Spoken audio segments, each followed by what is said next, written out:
Bonjour à tout le monde, ici Jean-Claude Selly, guérisseur, magnétiseur en Suisse. Aujourd'hui, je vais vous parler de comment devenir guérisseur et connaître ses capacités. Mais tout d'abord, êtes-vous bien abonné à ma chaîne YouTube car cela me permet de vous envoyer d'excellentes énergies. Merci aussi de liker et de partager cette vidéo, ça leur fait très plaisir.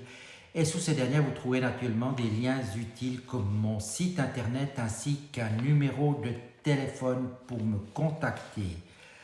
Si vous écoutez cette vidéo jusqu'au bout, vous aurez pas mal de renseignements comment on devient guérisseur et comment connaître ses capacités. On me demande très souvent comment devenir guérisseur car il est vrai que cela suscite pas mal d'intérêt à l'heure actuelle où de nombreuses personnes veulent mettre leurs compétences au service d'autrui ou tout simplement changer de métier, donc opérer une reconversion professionnelle.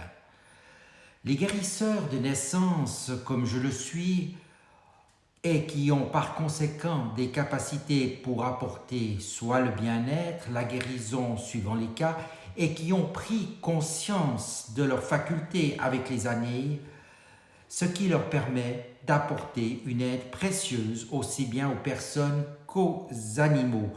Le taux vibratoire est donc très important pour faire ce métier et aussi une grande qualité d'écoute et d'empathie est vraiment nécessaire. Quand on fait le métier, on progresse chaque jour et les résultats ne cessent d'être meilleurs, il faut bien se le dire. Donc comment savoir si vous avez ces capacités ou ces compétences?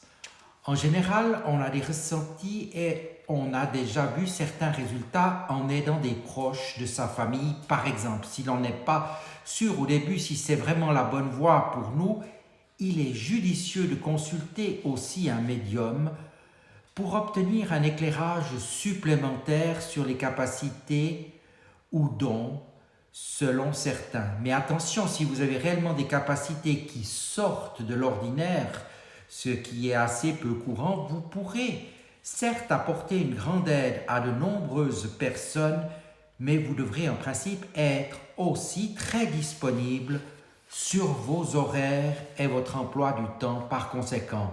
Pour ma part, je prends les téléphones le soir jusqu'à 21h, 22h et le week-end également.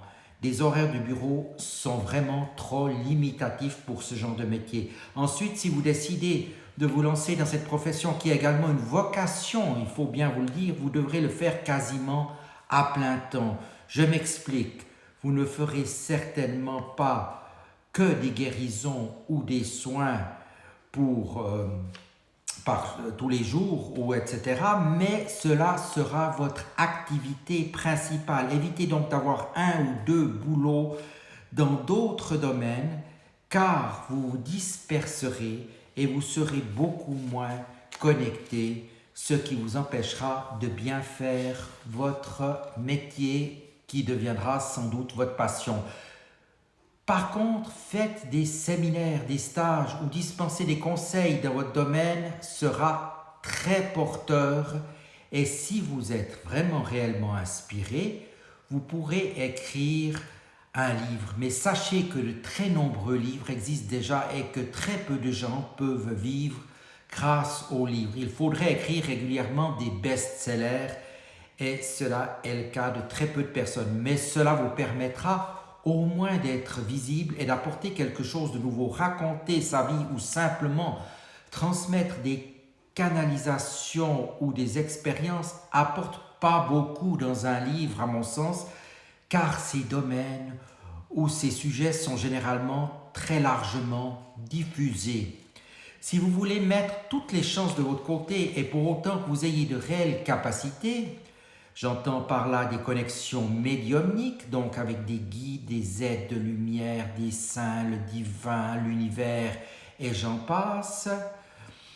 Vous aurez aussi une réelle puissance dans les énergies. Vous devrez donc faire tout pour élever et maintenir votre taux vibratoire à un niveau très haut afin d'être performant. Et c'est vraiment indispensable pour être en pleine capacité, ne pas être malade et aussi être protégé contre d'éventuelles attaques d'énergie toxique qui arrivent souvent lorsque l'on fait des soins sur des personnes. Quand vous faites un soin énergétique, vous pouvez absorber donc des entités, des énergies très négatives, et si vous ne vibrez pas très haut, vous allez être rapidement affecté par tous ces maux. Ensuite, un protocole ou une marche à suivre dans l'accomplissement de vos soins est très important. Après chaque traitement ou téléphone, dégagez les énergies, donc les envoyer soit vers l'univers infini, éventuellement la Terre, se laver les mains à l'eau froide jusqu'au coude ou encore purifier le lieu de vie peut s'avérer être indispensable et à mon avis l'est vraiment. N'oubliez jamais que quelles que soient vos compétences, la volonté ou la foi du client, patient, joue également un rôle essentiel dans la guérison ou les soins. Certaines personnes bloquent tout simplement les soins parce qu'elles ne veulent pas être guéries et malgré qu'elles ont payé le soin comme toute autre personne. Vous ne pouvez pas soigner en principe les cas psychologiques ou psychiatriques lourds car cela nécessite souvent un accompagnement supplémentaire, mais parfois de bonnes surprises sont néanmoins possibles. En ce qui concerne les tarifs, en tant que professionnel, ne fixez pas des tarifs trop bas à 10 ou 20 francs la séance ou des tarifs à plusieurs centaines de francs par séance. Vos tarifs doivent rester accessibles à une très large majorité de personnes.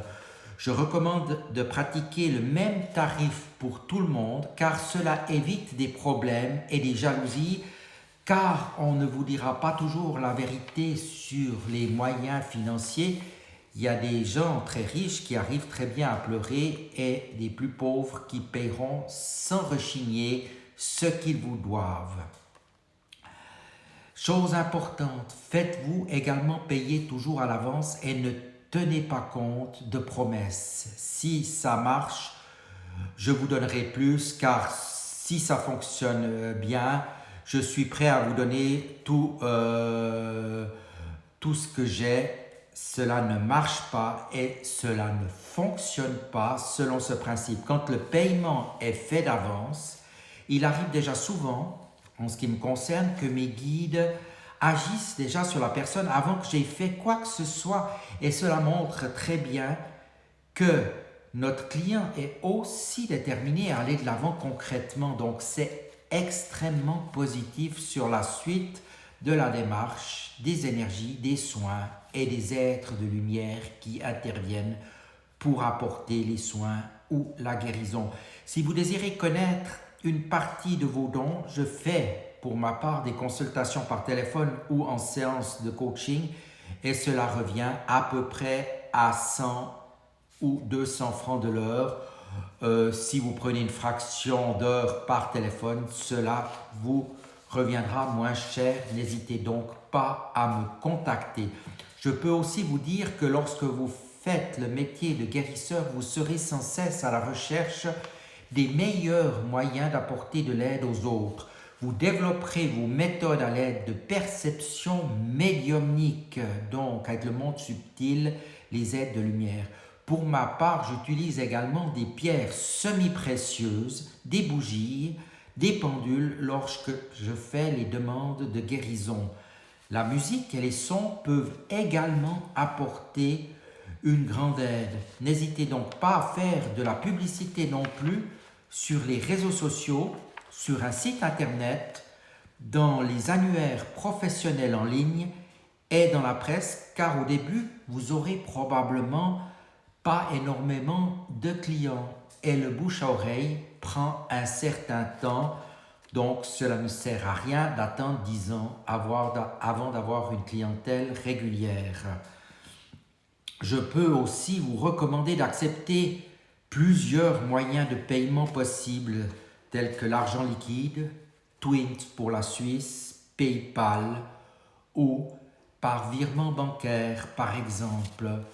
J'aimerais encore vous dire qu'il ne faut jamais garantir le résultat car nous ne le connaissons jamais à l'avance, quoi qu'il en soit. Vous aurez remarqué que le personnel de santé, tel que les médecins, les infirmières, ne promettent jamais rien, mais évoquent parfois des possibilités ou probabilités de guérison, et cela peut se faire de cette manière-là. Vous pouvez dire que vous avez des bons ou très bons résultats dans certains domaines et des résultats peut-être un peu plus moyens dans d'autres domaines. Mais ne vous avancez pas trop non plus si vous n'êtes pas absolument sûr de ce que vous faites ou lorsque vous débutez. En outre, faites toujours les soins en complément d'un traitement médical et ne dites jamais à votre client d'arrêter la médecine ou le traitement, car cela vous ferait immédiatement passer pour un charlatan et surtout cela diminuerait les chances de guérison, car plus on tente de choses, mieux les résultats seront et plus le patient sera content. Il n'est pas important de savoir à ce moment-là qui c'est qui a soigné ou guéri quoi que ce soit. La démarche globale est importante. Il est donc aussi important de préciser que pour les soins énergétiques, il ne faut pas les faire en même temps. Je m'explique. Si une personne a prévu de l'acupuncture, de la biorésonance ou encore un massage énergétique, il faudra au moins attendre 3 à 7 jours avant de faire d'autres soins énergétiques. La règle des 21 jours ne s'applique donc pas souvent afin de faire autre chose. Cela explique juste que pour certaines personnes, cela peut prendre un certain temps. Réfléchissez bien avant de vous lancer. Quand c'est parti, vous devrez naturellement assumer pleinement votre nouveau rôle. Mais toutefois, je vous souhaite beaucoup de plaisir dans cette nouvelle activité si vous vous sentez réellement appelé par cela et que vous avez envie de donner du vôtre. Je vous dis à tout bientôt et merci de votre attention.